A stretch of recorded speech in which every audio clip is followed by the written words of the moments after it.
The Bluecoat itself has been completely redeveloped for this year. We closed 3 years ago and redeveloped the whole building. One of the issues for me was where we were going to end up, and I think we all work in the arts have to think about this, because we could have gone a lot further. I think what we've done is really good, and we've got to where we should be to start with. We haven't got to where we could get to. One of the issues here is how quickly and how often you can regenerate your IT.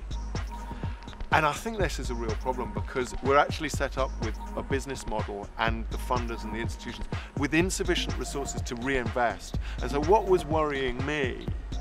was that we'd end up with something which was fantastic and it would become obsolete very quickly because we couldn't reinvest in it. So I was holding on to being very much the arts-driven institution with the IT to support it, rather than having the IT and the arts tied into one mesh, because I felt that that would leave us vulnerable for the business models we've got at the moment.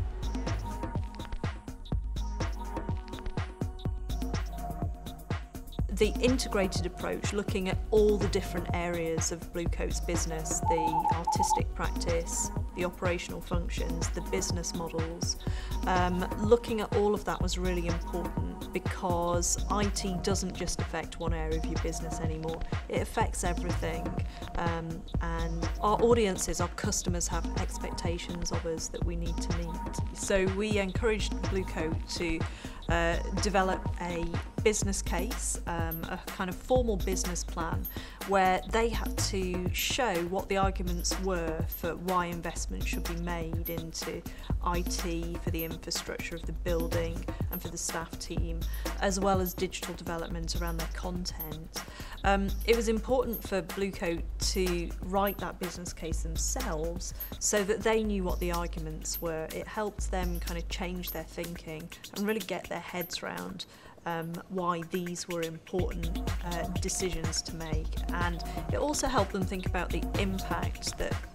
implementing all of those changes would have on them as a team, on the building, on their day-to-day kind of processes, and on their job roles as well. From the brainstorming sessions that we did with the Bluecoat staff at the beginning of the project, it became quite clear there were lots of exciting ideas of how the technology was going to be used within the building, how audiences could be animated by that process, how IT was no longer being seen as just simply a utility function within the building, but actually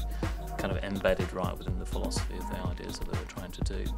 So part of the IT strategy behind that was to be very flexible, to make the building itself very flexible. It became very obvious at an early stage that our input would be needed in terms of the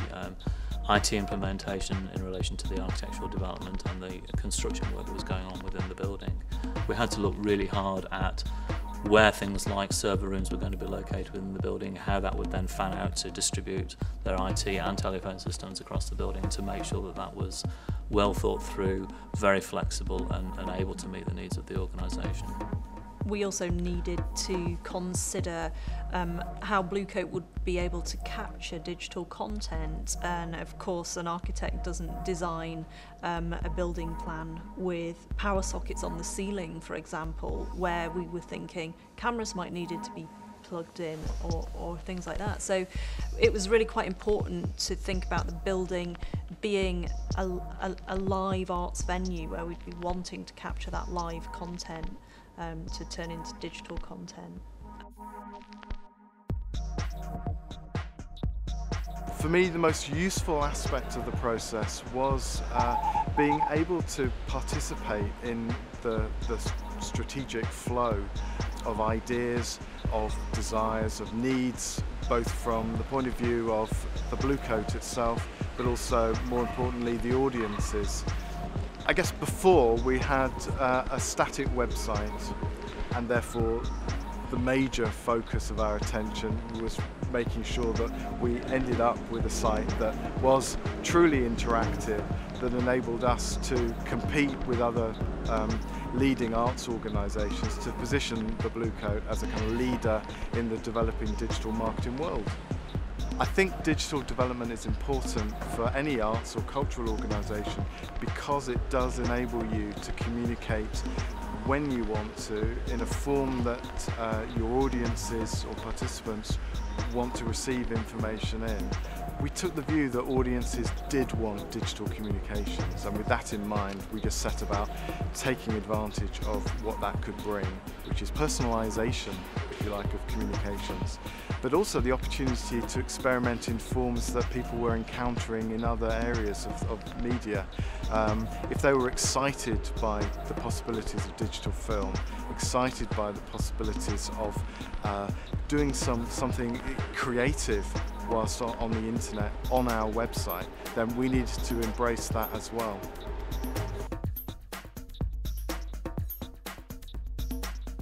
I would say the digital development has particularly enabled us to work more or in a different way with young people. We've undertaken quite an ambitious programme this year called Shine, which uses a website as the main forum for young people to participate in the arts, with a different programme, changing programme every month, and that wouldn't have been possible without the digital development. I think it's also just changed the shape of our participation space and how it's used. We can, gradually introduce groups who perhaps wouldn't have used that technology in the past to it, and help them understand how it can improve the way they work and make things simpler and more effective. The schools can and do access the Shine activities from school using the website, so they will actually get a class of 30 children doing the activity all together without having to bring them to the Bluecoat, which in a way I think it is interesting territory for an arts organisation, where essentially we want them to have the actual experience of visiting a contemporary art space, but also we want them to take part in activities. And I suppose what you hope is that by them participating on the website and being aware of us, that they might be more likely to come down and actually experience us firsthand. I think my advice would be to work with consultants, because it is an area that needs a lot of thought and careful preparation. People are definitely interacting with us in a different way. Young people are accessing us from a remote place rather than having to be here to take part in the arts activities, and that has enabled us to reach out to a much larger audience of young people. My advice from our eyes, you've got to get somebody in who really understands it, who can give you some sort of sense of vision. I think you must know your own organisation very well, and you must be secure in where you're going, and you must know your demographics as well. You must know who your audience is, and some sense of where and how quickly they're going to develop and change.